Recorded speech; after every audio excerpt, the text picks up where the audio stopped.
Movie buff specialist Phil and John are back as we continue going through our 100 favorite movies of all time. Been a little bit of a hiatus, unintentionally, almost 2 full weeks there in between one episode to the other. I just kind of ran out of time to watch Magnolia. Did not have enough time. As you can see, I moved if you're watching this.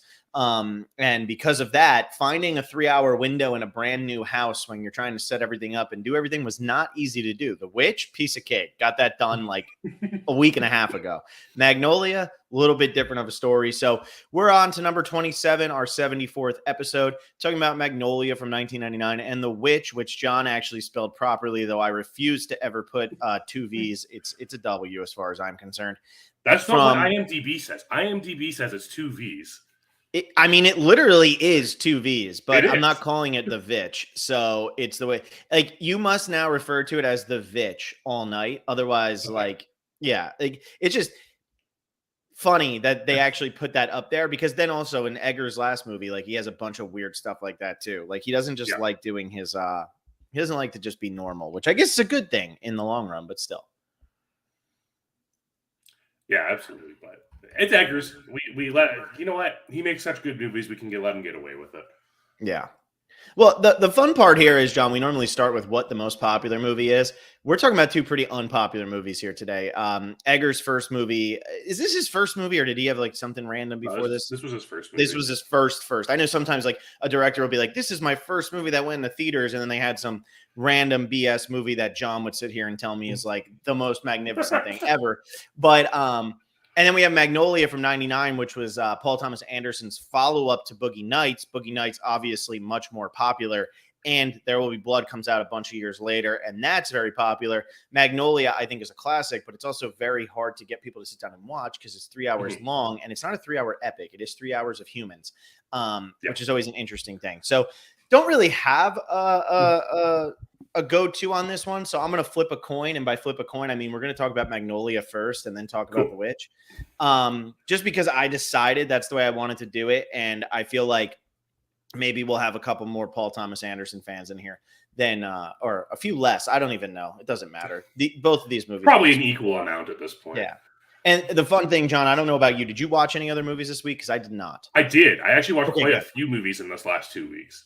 Good. So we'll actually have something to talk about. I literally watched just these two movies over the last 2 weeks. So that should make this interesting. But anyway, Magnolia. So this is my number 27, very high up on my list. One of those movies that I probably saw for the first time around like 2010, 2011, right after high school, right into college, whatever.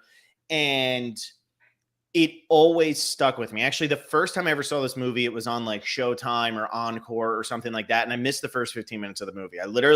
It opened up where the Magnolia flower is opening. And I was like, oh, good. I caught it right at the beginning, not realizing that there was a whole intro of Greenberry Hill and the scuba diver and the suicide. However, watched it, sat down, couldn't really believe what I was watching, went back, watched it again, watched it from the opening, couldn't really believe what I was watching. What was funny about this movie, though, is I don't know if Canada had this game, but did you ever have Seen It, John? Yep. You had Seen It. Okay. So in Seen It, they would have like the video clips that you would play. Mm-hmm. And one of the video clips was actually the scene where it's raining frogs. It goes from the point where it starts raining frogs into the pool to when Julianne Moore's ambulance gets to the hospital on its side. And that's where the scene would end. And they would pop up with the question, what movie is this? Or how many frogs are there? Whatever it was. Yeah.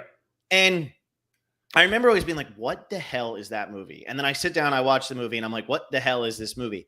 However, I do really believe what puts this movie up at number 27. First of all, the scope is unbelievable. He wrote a novel and made it a 3 hour movie. I mean, that's essentially what this is. Like, it's, he gets into everybody's brains.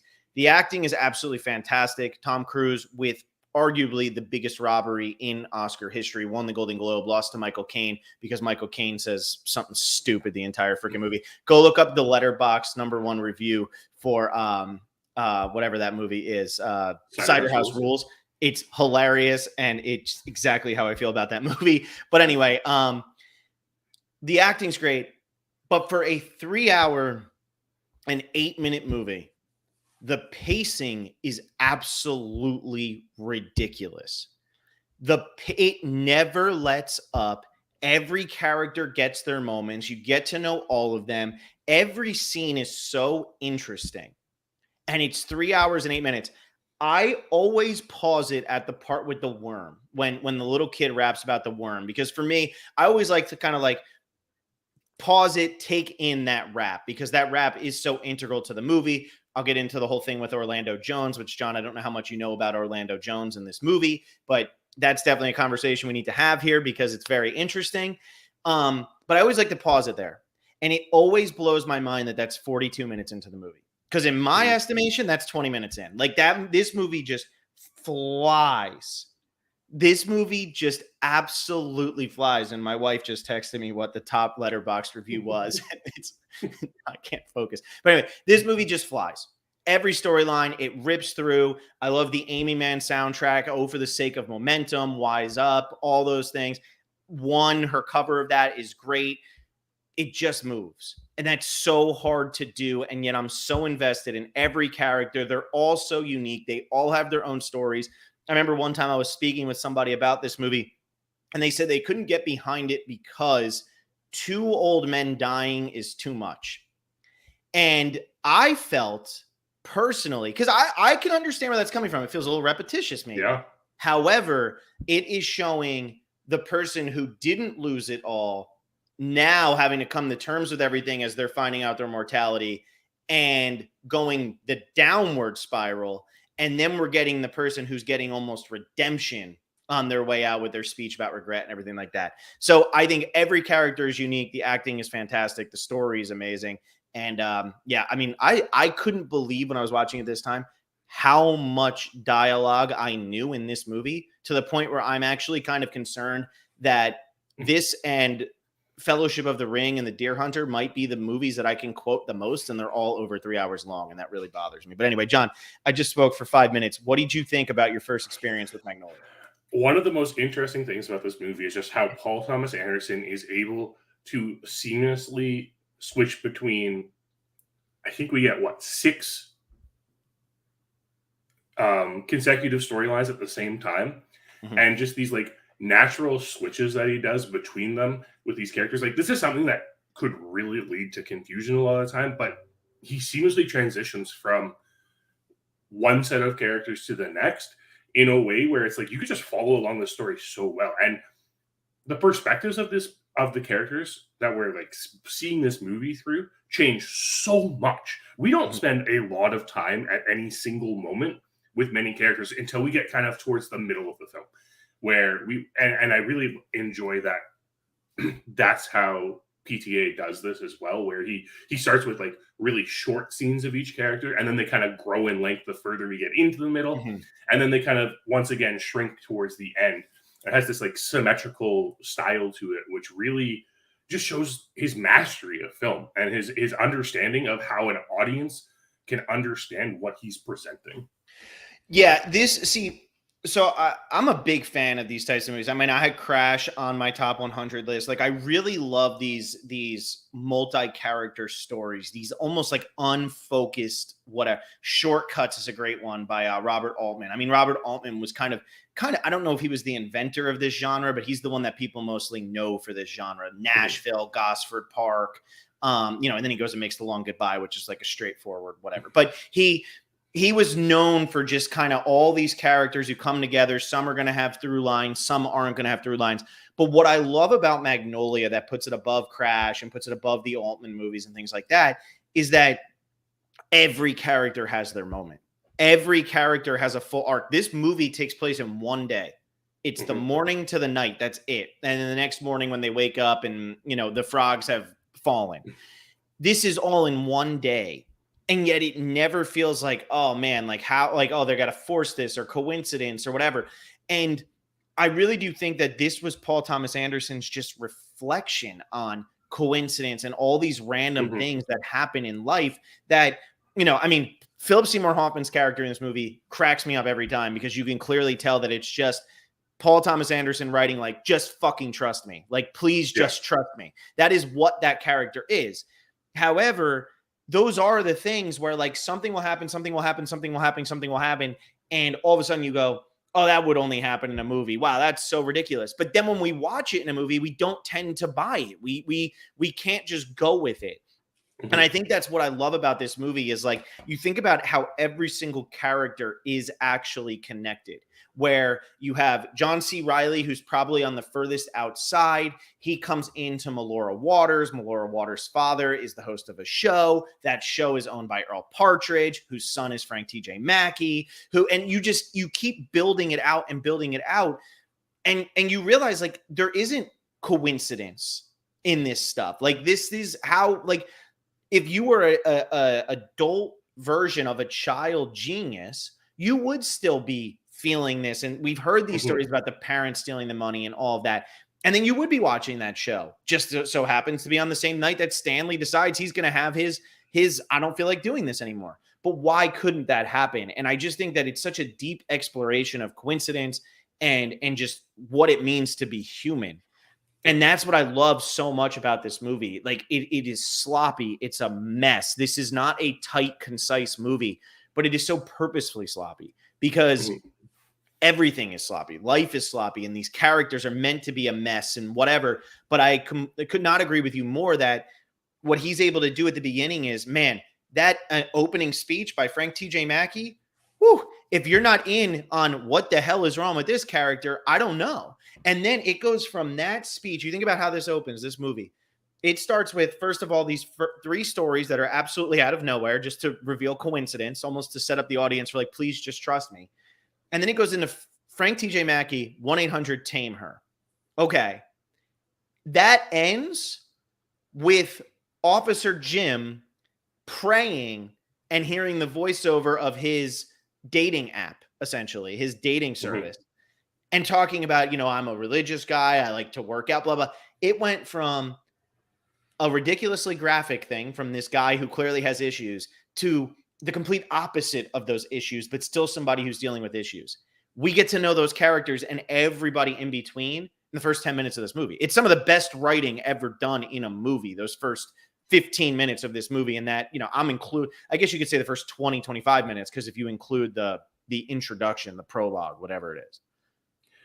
Yeah, but I think the prologue's so important to this movie, though, because like you said, this entire movie is this meditation on the idea of coincidence versus like interconnectality, and just like how interconnected humans are with each other. And the fact that we get these three stories with like, the Greenberry Hill murder and the scuba diver and the suicide, it's so interesting to just see these thought experiments, essentially, is how PTA is starting this movie. Especially when you get into like the suicide of like, is it murder? Like, what's going on with this? And the interconnectedness of all these characters. It's really, like you said, PTA is just presenting his thesis here of we are all connected in a way where coincidence is just our excuse for not understanding those connections that we have with people. And the fact that we have all of these characters who are in this chain of connections with each other and are connected that way, it makes each and every one of them so compelling, because we're seeing how these small things that each of them are doing are impacting the lives of everyone else around them. Yeah. And everybody is being impacted. I mean, you think about, and we'll talk about it, but the interview that Frank T.J. Mackey is doing, we'll talk about the one shot, which I think is like perfection. But the interview that he's doing, where the whole time the reporter is just letting him lie. And then she finally challenges him. And that's the moment you realize how messed up this guy really is. And that old man dying, who you kind of know is a pain in the ass or whatever. Now you realize how bad of a person he really is. And you realize how bad it is funny how just that one conversation that Jason Robards isn't even in reveals so much about Jason Robards' character and the damage that he did to his son to cause this type of rift between the two of them. Yeah, exactly. I mean, the thing is, like, all of this setup, because we're focused so much on these characters over this 24-hour span, you can lose a lot in character for this. But the film is just written in a way where you learn everything you need to at the exact precise moment where you need to further understand each of them. Yeah. Absolutely. And like Frank TJ Mackey, I see, and this is where like Tom Cruise not winning the Oscar for this is just so egregious. Personally, this is one of my favorite performances in anything ever. Yeah. Depth of Frank TJ Mackey is crazy because this is an easy one note character if you wanted to. Nobody's going to get bored watching him run around and, screaming the lines that he's screaming that I'm not going to repeat on this podcast. But screaming those lines and he's at the seminar for these like dweeby men and like, what is he going to do? And blah, blah. And it's like, and then at the end to see him having that breakdown with his father, I'm not going to cry for you. I'm not going to cry for you. And just to see Cruise's breakdown in that moment. This is a movie with John. You had said you believed it was 6. There's actually 8, I believe, main characters. It's Stanley, Frank TJ Mackey, Jimmy Gator, Phil Parma's kind of one, kind of not, Donnie Smith, Linda Partridge, Jim Curring, Earl Partridge, and then Claudia Wilson Gator. That's 8 if you don't count Phil Parma, which I personally do count Phil Parma because I think he goes through such a journey himself as well, which is Philip Seymour Hoffman's character. So you could say there's 9 characters. You get that amount of depth from Tom Cruise's character in this movie. There's movies where the protagonist of the movie is in every scene and doesn't even come close to the depth of Frank TJ Mackey in this movie. That's where like the expertise here and what always gets me with this movie is there's not a single storyline that I sit down and I'm like, oh God, they're cutting back to this one now. Like, oh, why are you doing that? Because it catches you at the most important moments. Like I always think with Jimmy Gator and Stanley, the fact that they're happening at the same time in the same place makes them more compelling because we're getting some of the scenes at that show could be very boring. Yeah. But we're getting some of those scenes from Stanley's point of view and the other parts from Jimmy's point of view. And they're 2 completely different point of views. And then on top of that, we got the father, who is probably the biggest piece of shit in this movie. And we have all 3 of their perspectives around this one thing that if you just had it from the point of view of one character could get really stale really, really quickly.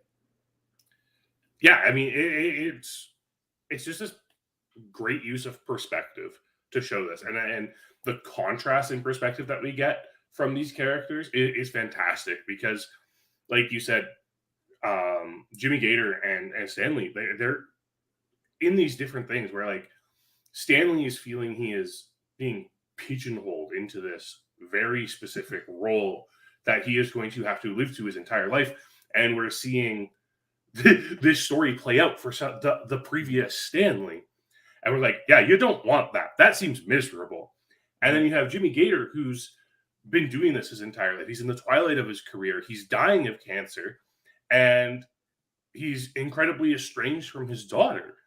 And he's just living with all this regret and trying to figure that out. And we see the 2 of them interacting in a way where neither of those stories are at the forefront, but they still just drive the way you interpret all of these scenes together. Yeah, absolutely. And I think with the heart, since this is just such like a sloppy meditation on life, right? Like that's like really all this is. Yeah. I do think that the one thing at the end of this movie that you realize is everybody except for Philip Baker Hall ultimately gets what they wanted or needed in this movie. Philip Baker Hall is the only one who doesn't get it, Jimmy Gator. And that's all. It's like kind of like this, like he never faced the facts.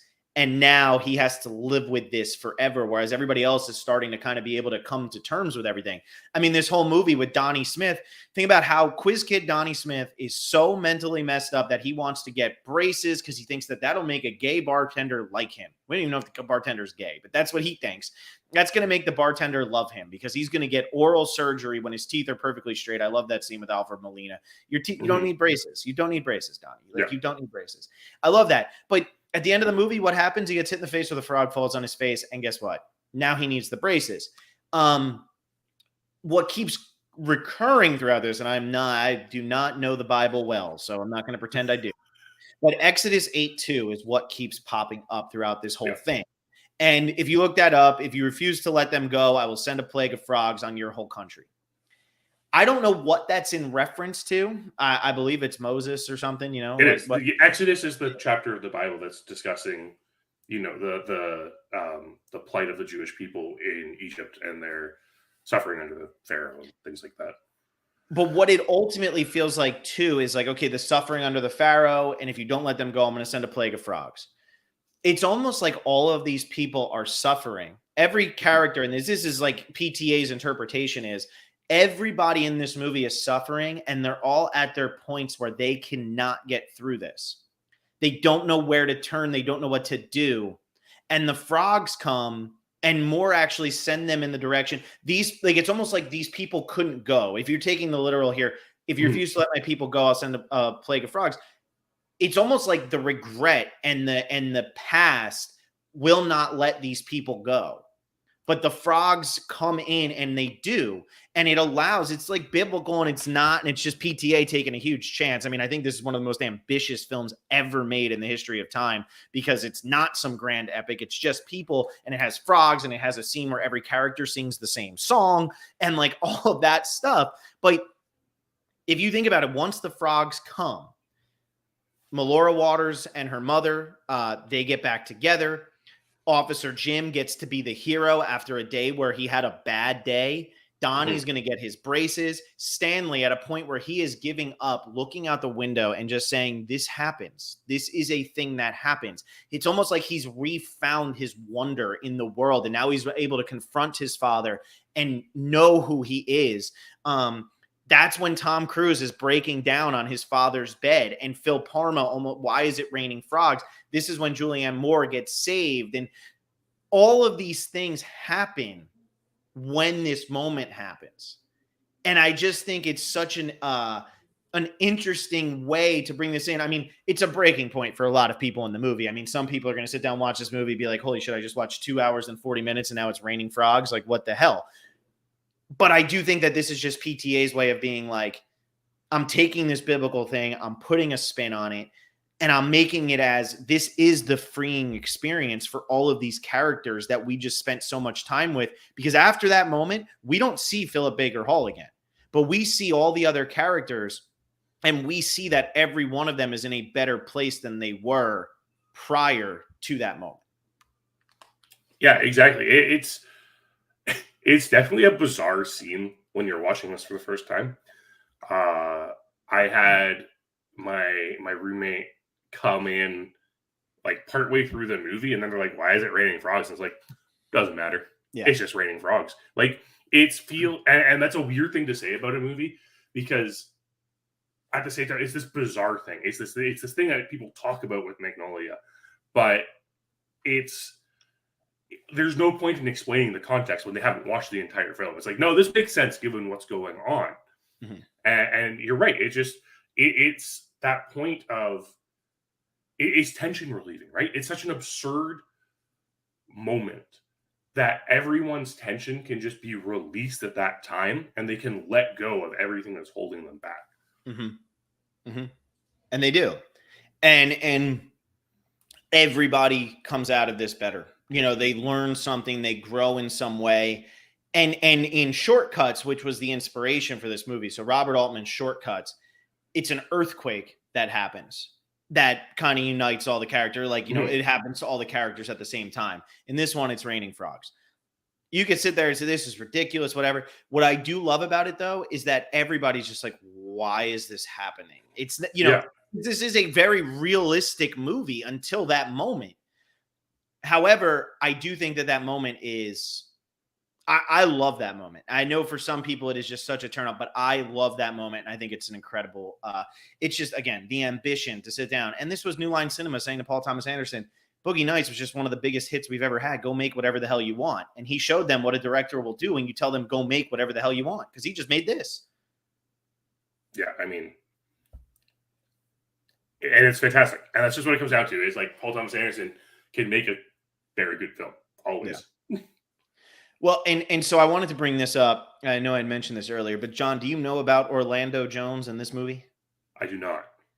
So Orlando Jones plays the Worm, right? We see him in a jacket, one scene. The Worm was meant to be the 10th character, essentially, in this movie, a main character. And the Worm was the one who was kind of keeping all of them together. You know, he's the one who they're all looking for him because of, whatever he's doing and the cop and whatever, blah, blah, blah. And after the movie was filmed and they had the worm stuff in there, it was about 4 hours long. So PTA had to call Orlando Jones and say, good job, man. You gave a great performance.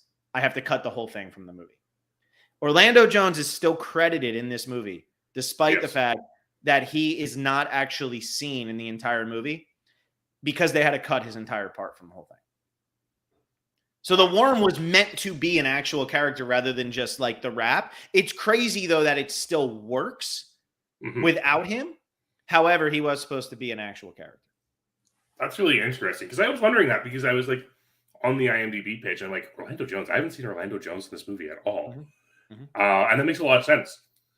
Interesting that they kept the credit, but I guess that, you do. When someone puts in, he was too big of a name. You think this was 1999. Orlando Jones, coming off of what Office Space was the same year. And he had been in some stuff. Like this was when Orlando Jones was a little bit more popular. So they really didn't have a choice but to keep him in. It's just crazy. It's really interesting, but I also understand like having to cut down the movie. Like that's the thing, right? Like yes, PTA is given like essentially carte blanche from New Line Cinema here, but within reason, right?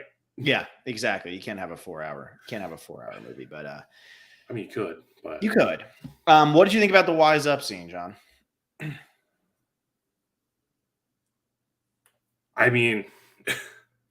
It's just one of those prolific scenes. It's really what it comes down to. Like, I don't know.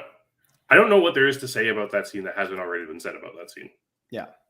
It's another one of those that's just so polarizing. But what's funny to me is like every movie you watch that has multiple characters, even if it's 3 characters, when you're getting to a climax, they'll always have like the intercuts between all the characters and they're playing some score, some song or whatever. It's funny that that's okay. But having the characters actually sing their own score to this moment isn't okay. I just think that's fascinating. But I think another one, like it's another really good moment. And it's all the characters like in their deepest of thoughts because every one of them is at their breaking point. This is the song that sets up the climax for the movie, which is everybody hitting rock bottom and then finding their way out. Yeah, exactly. Like, I don't know. Does it seem weird? Yeah, it's weird. It's different. But I think that's why it's good too, right? Like it again is just showing that interconnectivity between these characters that despite the fact that they're not interacting with each other directly, they are indirectly. Yeah. Because there's some characters who never actually meet or do anything or whatever, but they impact each other. Everybody kind of impacts everybody in this movie. And I think that's what's good. But yeah, only had 3 Oscar nominations. 99 was a great year for movies. Doesn't matter. It doesn't matter. No, I agree. Hey, I have American Beauty as my number 2. So that's the same year. But this was nominated for original screenplay, Tom Cruise, and best song. And it's funny, no Julianne Moore, who gives a phenomenal performance. No John C. Reilly. John C. Reilly is amazing. Melora Waters, for as obnoxious as she might seem in this movie, sure does play a good drug addict. I'll just say that. Who does an awful lot of cocaine. A lot of cocaine. Yeah. There's a reason she's screaming every time she's talking. But with Melora Waters, this movie was actually started with that character. It was that character and it was the cop. Those were the 2 characters that PTA then built this entire story around. And in case you couldn't tell from PTA's filmography, he does have issues with his father. In case you just can't tell from, I don't know, anything he's ever made. Yeah, you would never caught that, right? But yeah, so it went from Melora Waters and John C. Reilly, and it built out from there. And the John C. Reilly stuff was meant to be filmed like it was cops, and like there's so many fascinating elements to Magnolia. And again, it's why I go back. I think it's one of the most ambitious films ever made. 1999, 3 hours, American film. With all these A-list stars. How many Oscar winners or Oscar nominees are in this movie? Every single one of them who's a main character, with the exception of Melora Waters and the kid who plays Stanley, is an Oscar winner or an Oscar nominee. Yeah. And you make this 3 hour movie where it's just going through the hardships of life. The thing I compare it the most to is what The Leftovers is. Like when The Leftovers became a TV show, that is what this is the closest to. It's so hard to explain why I love Magnolia, but it's the pacing, it's the acting, it's the ambition. And it's just, man, every time I watch it, it makes me feel. Tom Cruise, for anybody who doesn't think Tom Cruise can act and he's just an action star, this is one of the all-time great performances ever. And I honestly couldn't believe it when I watched this movie for the first time. I didn't know about this movie. Like in 1999, I was too young to really follow the Oscars or anything like that. And I didn't know that Tom Cruise had been nominated for an Oscar, had won the Golden Globe for this. I remember watching it, and as it was over, I was like, oh my God. Like, did he win for that? And then I look up, it was Michael Caine. And again, like I said, everybody just go look up the #1 review over on for the Cider House Rules and just think about how frustrated that person was watching the movie and understand that I was just frustrated. So anyway, it's the second most liked review. Sorry. Anyway, sorry. John, I didn't watch anything this week. So what was the best movie you watched this week? I watched 2 4-star movies this week, in my opinion. I finally got around to Tom Ford's Nocturnal Animals, which, man, what a interesting way to tell a story. Dark movie. Very dark movie. My Lord, that is a very dark movie. I don't know what I was expecting. I was expecting dark, but I don't think I was expecting that dark. But it's a phenomenal film. Jake Gyllenhaal is incredible in it. One of my favorite scores of all time. Yeah, it's incredible, and it's devastating. I just kept watching devastating movies this week. But the best of the best was the other PTA movie I ended up watching this week. I finally have watched every single PTA movie. It took me long enough. But I watched Punch Drunk Love this week. And boy, oh boy, that movie is underrated. It's a very underrated movie. Adam Sandler is hilarious in that. Philip Seymour Hoffman's role, it's so small, but it's so good. It's so good. It's just iconic. Like that entire scene at like the furniture warehouse is so incredible. It's hilarious. It's an awkward movie. It's uncomfortable. You don't feel like you should be enjoying it, but every aspect of it was fantastic. It's unlike any other movie PTA's ever made. And it's like PTA kind of like going into like a Lynchian territory with the way that Barry is in that movie. Mm-hmm. And it's so wonderful because of it. Well, it's probably the most important movie to him actually making There Will Be Blood, because PTA was always making these huge like ensemble cast movies. Mm-hmm. I mean, even Hard 8 it's kind of an ensemble. A pretty big ensemble cast movie still. Yeah. Boogie Nights, Magnolia, like he was making ensemble, and Punch Drunk Love was really his first initiation into this. And it works. I mean, Punch Drunk Love is a fun one. I haven't seen that in years, but I do remember enjoying it quite a bit. It's a good watch. So it's not PTA's best, but it's still it's a PTA film. Like there's not a single PTA, like maybe Hard 8 is like a 3.5. But like that's PTA. His filmography is just incredible. Yeah, I'd have to look up so I could argue which PTA movie I don't like. I don't really like Inherent Vice. That's the only one though. Everything else, Inherent Vice might be the lowest. Inherent Vice that one's not great. Is the only one that I do not like by him, really at all. But anyway, speaking of good watches, John, let's talk about The Witch. Yes, The Witch. I remember when this movie came out back in 2015. This was billed as like the scariest horror movie of all time. Do I think it's the scariest horror movie of all time? No. But damn if this movie is not unsettling. It sets the stakes right early on in the film, and it doesn't let up for the entire hour and a half it runs. It's a short film. It's a sweet film. It's filled with spectacular performances. My God, the acting in this movie is just insanely good.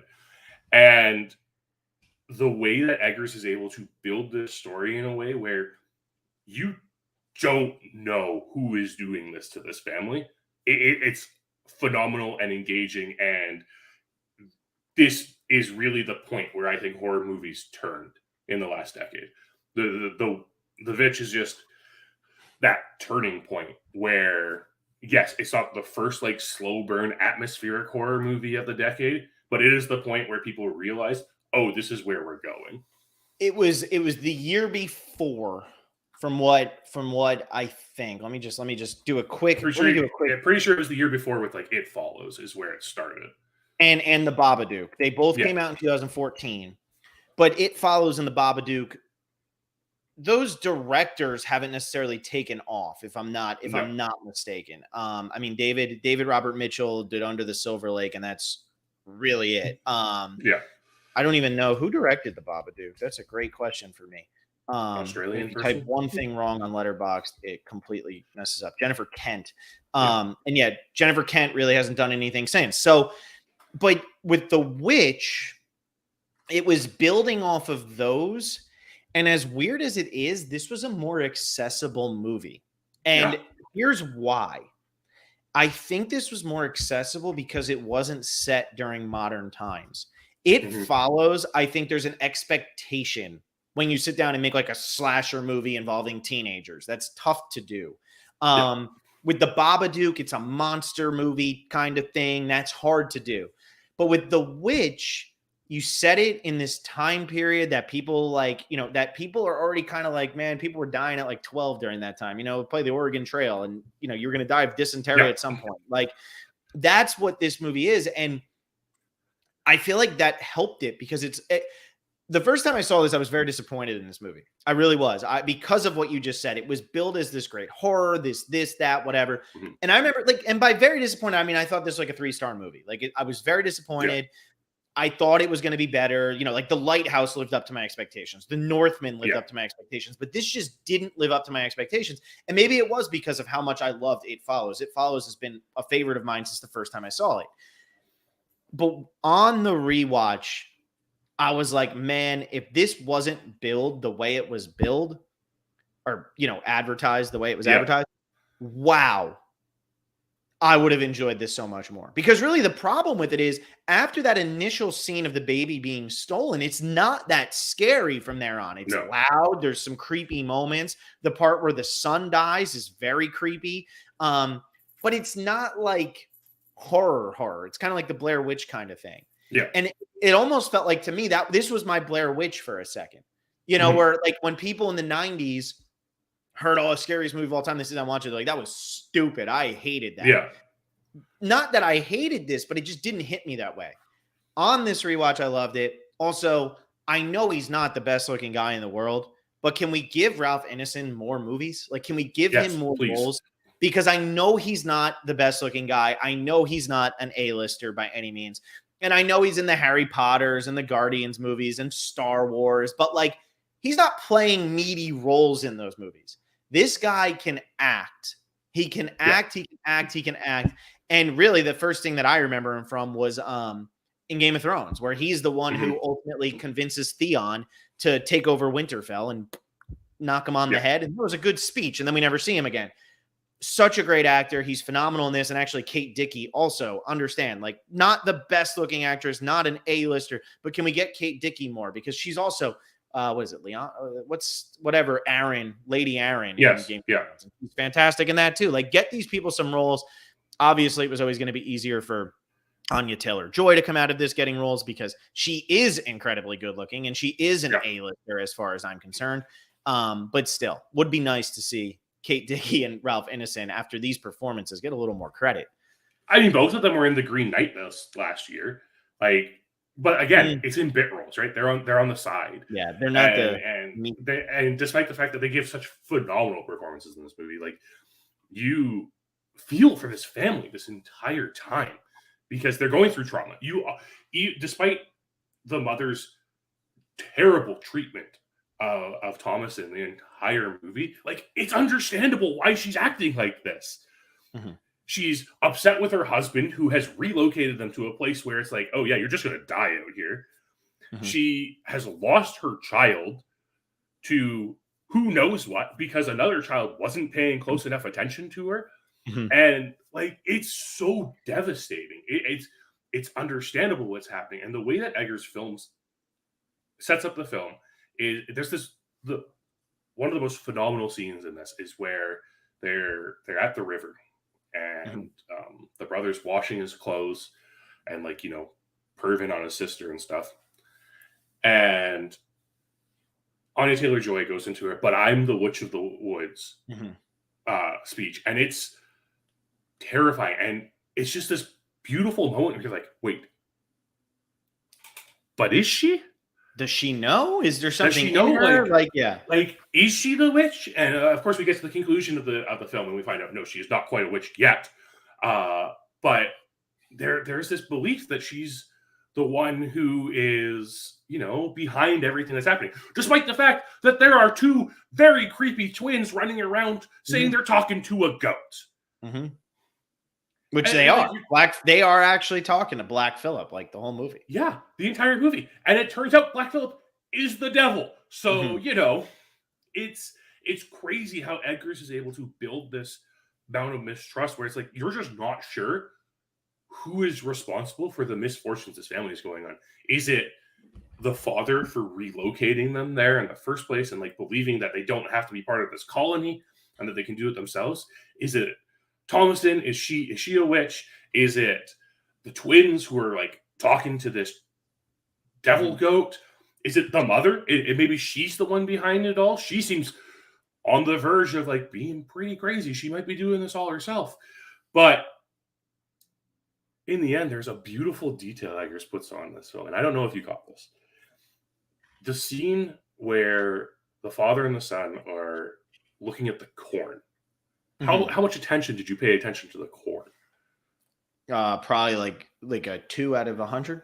So not enough to notice that there's ergot on the corn. There's what? There's ergot. It's a mold that grows on corn that is a hallucinogen. Ah, that's fun. So the fact of the matter is like everything is put in this place where you're not sure what's actually happening in this film. And yes, we've seen the child get kidnapped and then turned into butter. Like, that's a disturbing scene. That is an absolutely disturbing scene. To see a baby get implied, turned into butter, and then smeared all over a witch's body. Terrifying. And then you see the witch again later, as she's young and attractive, just luring in the boy. It's visceral. It's haunting. And it just makes you... you're so tense the entire movie because you're just waiting for the dam to break. Yeah, you are. And I think it's because of that opening witch scene. Like, and that's where like the timing works on this, because we get them like there's 5 characters in this movie. I mean, it's the family. Like that's our 6, I guess, because there's the twins. But it's like 6 characters and the witch. That's all that's really in this movie. There's no other character. Black Phillip, arguably a very important character. Well, Black Phillip's a very important character, but Black Phillip's not like really like a character throughout. Yeah. Like you don't really know. It's just a goat. I'm saying like this movie could have easily had an act 1 where they're in the town and they get in trouble and they do this and they do that. And then they get ostracized. Then where instead it's just like, here's the speech. We don't need you. We're leaving. You see the gates close behind them. And now they're on their own in the 1630s in America where nothing was. But they're going to figure it out. They're a family. They're going to do it, whatever. Yeah, I'm sure that's going to work out just fine. They always talk about going back to the community, but they never actually go back to the community, which is, I think, a huge point to be made in this movie. But I really, really, really just the decision to not have any other characters come in, to not have any, like, because that's the mistake a lot of movies like this would make, right? Yeah. Like, here's the family and oh, here comes the nice old passerby who's going to help him out. And then there's your bad guy, by the way. Like this movie doesn't do that. It just allows it to be these people and their faith and their religion and everything that they believe in. And the fact that that is going to be what carries them through this. I talked about this when we talked about The Exorcist. This really is like one of my favorite genres of horror. Like I love the religious genre of horror because whether you're religious or not, you know, it's the whole thing.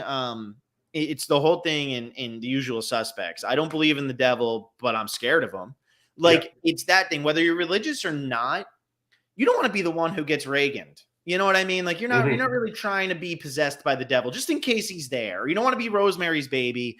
And you don't want to have this happen where they can't fathom what's happening. They're so religious. They care so much. Why is this happening to them?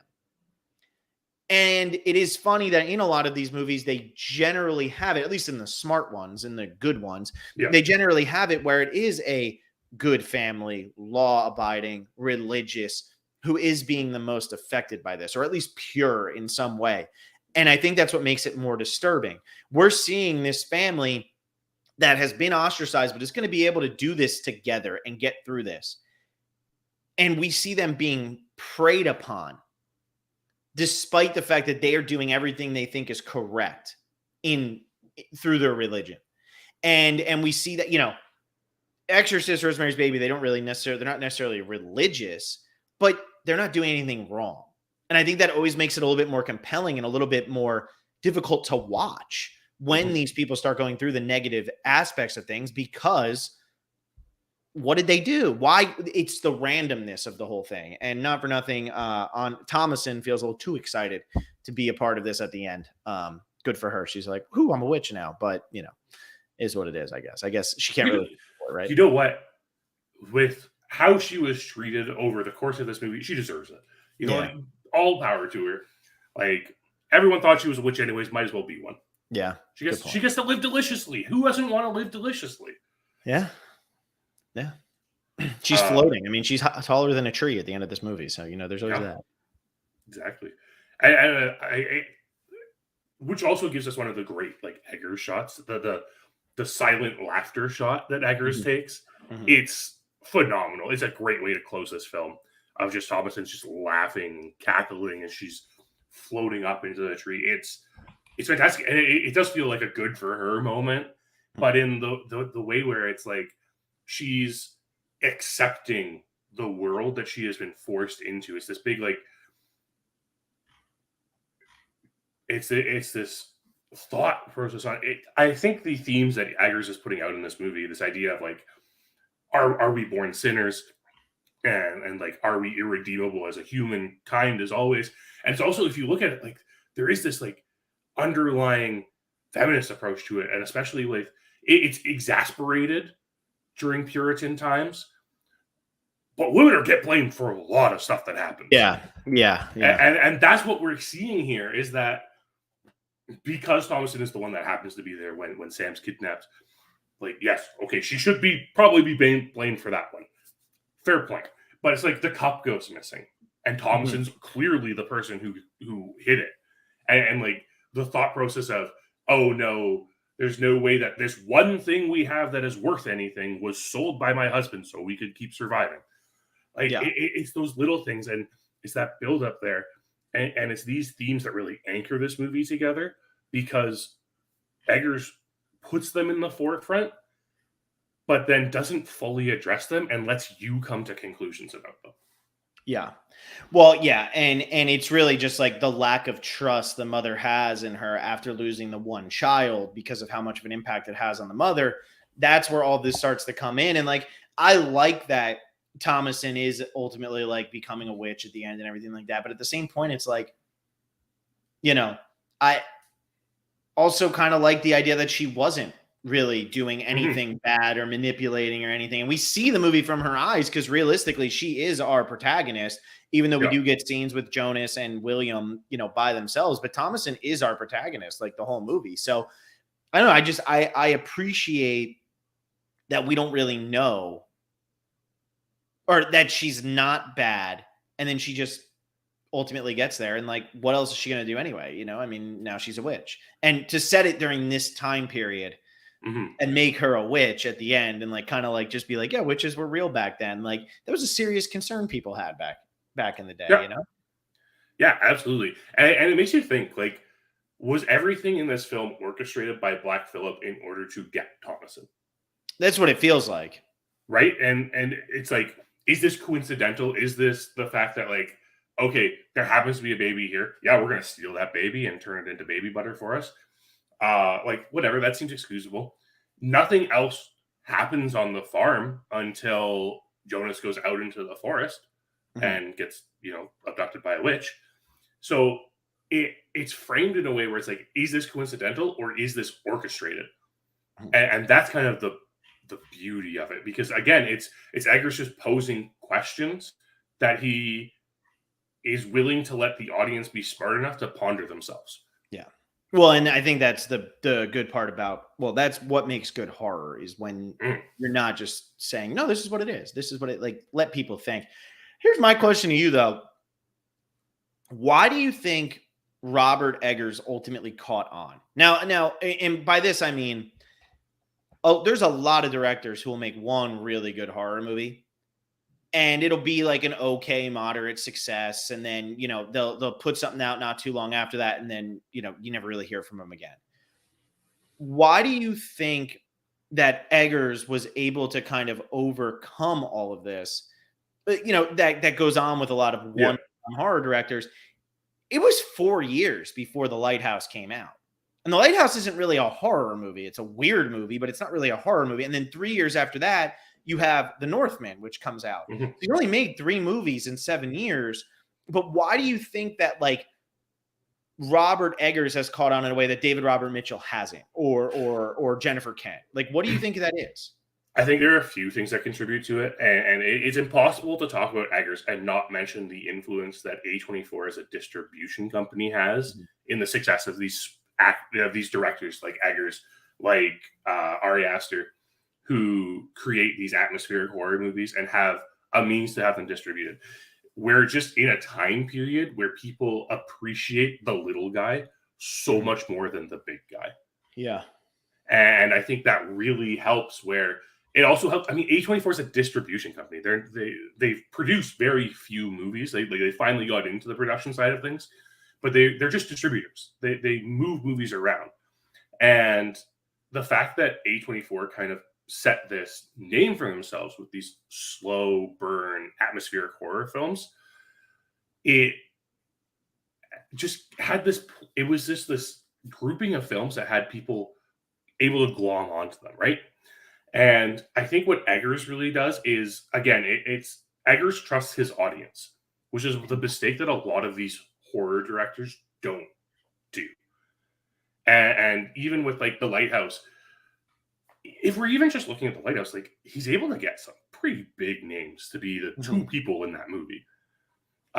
So I think he just built this movie in a way where it showed that he had this vision. He showed that he respected his audiences, and that he had these stories to tell.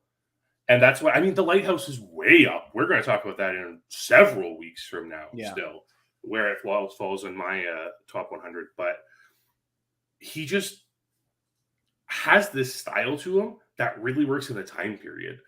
And he really benefited from, Hereditary coming out shortly after. He benefited from, like, Get Out coming out. And he just benefited from not being the first of these slow atmospheric horror movies, I think. Yeah, I agree. I think that does help. And, when you're not the first, sometimes if you're the first, that's the best. Like if you're Blair Witch, that was great, but not for nothing. The Paranormal series was much more successful than Blair Witch after the first Blair Witch. The Paranormal series just took off. It's what are people hungry for? Now, I don't know. I mean, did The Witch make a lot of money? It had to have made a lot on its budget, right? Like, I don't know if it actually. So. I don't know for sure. Let me look. Let me see if I type it in as The Witch, if it'll actually take it. Oh, it does. Yeah, John. It's right there. Budget was $4 million. It made $40 million. So it made 10 times its budget. And you got to figure with P&A and all that stuff. I mean, it probably made close to 7 times its budget. That's a good turnaround on a movie, especially you're working with these kind of known namers in Ralph Ineson and Kate Dickey and Anya Taylor-Joy at the time. And then you turn around and then you make a movie that's just Willem Dafoe and Robert Pattinson, who are both very famous and both in very different spheres. And then you turn around and you make a movie with Skarsgård and Anya Taylor-Joy and Ethan Hawke and Nicole Kidman. And like, it's funny to see the growth there. For sure. One thing that I always find, one thing that I find funny about The Witch, and I have to bring it up just because like I have like a bit of a personal connection. So I always look for the name and I just think it's funny when it happens. But one of the main producers on this movie was Chris Columbus, who up until this point had done nothing but comedies and like family movies and the Harry Potters and Percy Jackson and the Olympians and Night at the Museum, I Love You, Beth Cooper, Gremlins, Pixels. And somehow this caught his attention. I just think that that's very interesting because then he also went on to produce The Lighthouse, but then didn't produce The Northman. So I just think it's interesting. Like, what is it that caught his attention? I know also his daughter produced this movie and and the Lighthouse as well. But I just find it interesting that, like, so against type, obviously a guy who is very influential in Hollywood, whether you like his new movies or not, he's definitely stayed relevant and his name means a lot. And he puts money behind The Witch of all things. Yeah. Like, it's like he made Pixels, I think the next year or the same year. Like the same year he does Pixels. Yeah. Like, it's just so weird to me. And like, maybe that also helps Eggers in this situation, because he did have the backing of one of the people who's probably one of the most successful Hollywood people out there. Yeah. I mean, Chris Columbus is like, he's known for a lot, and he has a lot of connections to a lot of very prolific people in the Hollywood sphere. Like, it's, you know what they say, right? Like, it's just who you know. Yeah. And I wonder how, of all people, Robert Eggers ended up in that situation. Like, I would love to know where Robert Eggers came from to get this attention here, to get the attention of somebody who was making Harry Potters and movies like that, to turn around and make this small, low budget movie and then stick with him for the Lighthouse. I just, what party did Robert Eggers walk into? The right one, apparently. But yeah, I think that's interesting. And maybe that has helped him a little bit too, that, if you go and you look at a movie like It Follows doesn't have a name like that attached to it, and maybe that is the reason why Robert Eggers is just able to kind of keep going. That's a compliment too, because I mean, his style, everything is ridiculous. I mean, The Northman is actually my favorite one out of his 3 movies. And that's saying a lot, because I love his 3 movies. Now that I've watched this one again, I know I love his 3 movies, but The Northman is my favorite one. I thought The Northman was just freaking awesome. His style and everything is just great. But I'm curious to see where he's going to keep going, because he's getting less horror, but he's staying in like these kind of like adult, he's almost like becoming Guillermo del Toro. He's making like adult folklore instead of adult fairy tales. Like, it's different, but it's adult folklore. Yeah, I mean, that's the best way to put it, right? Like, he's just, I mean, the subtitle for this movie is a New England folktale. Yeah. And The Lighthouse is definitely a folktale when you get into it. Yeah. So yeah, it just seems to be what he is attracted to are these folk stories, and building on those. And I don't know. He had the backing of Chris Columbus for this. I think this movie was also much more well marketed than the slow burn movies that came out the year before. For sure. Because I do remember. I was going to say, I think those movies, though, laid the groundwork that made this easier. Yes, I agree. Yeah. But like, I remember the marketing for The Witch back in 2015. Like, it was low key, but for those who were like in tune with the cinema world, like, you had heard about this movie at that time. Yeah, no, for sure. And I remember seeing this in the Lemley in North Hollywood, right around the corner from my apartment. Like, I just remember, walked right over, watched it, turned around, walked out. Like, small movie theater, not like a huge chain, but yeah, it's an interesting movie. I'm very excited to see what Eggers is going to continue to do. Although he does feel like he is going the PTA Stanley Kubrick route of like, I'm going to take my time. I'm going to make these movies and take my time making these movies, and that's fine. It's always a bummer when it's a couple years in between and you really look forward. But as long as he keeps making the turnaround between The Lighthouse and The Northman wasn't that long. It was 3 years. 3 years. COVID happened in between. I was going to say, but COVID happened, so really it felt like it was 10 years. So yeah, that doesn't help. But yeah, I mean, I'm a big fan of The Witch. I didn't think I was coming into this. I was actually, maybe that actually helped its rating, was just kind of caught me by surprise a little bit. That's what you need sometimes. That's why it's so important to revisit movies. It is. It really is. It's at least ones that are like at least decent. You don't need to revisit ones that you absolutely hate. But yeah. Well, do you have anything else you want to say about this movie? No. Okay. Next week, we are going full sci-fi. we're talking about Arrival from 2016, which is John's movie. And for me, I had 2001: A Space Odyssey. John has that higher.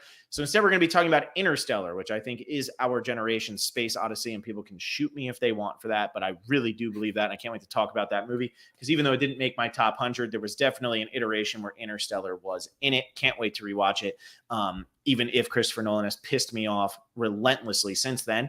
But Interstellar and Arrival, two of, I think, the best science fiction movies we've seen in the last decade.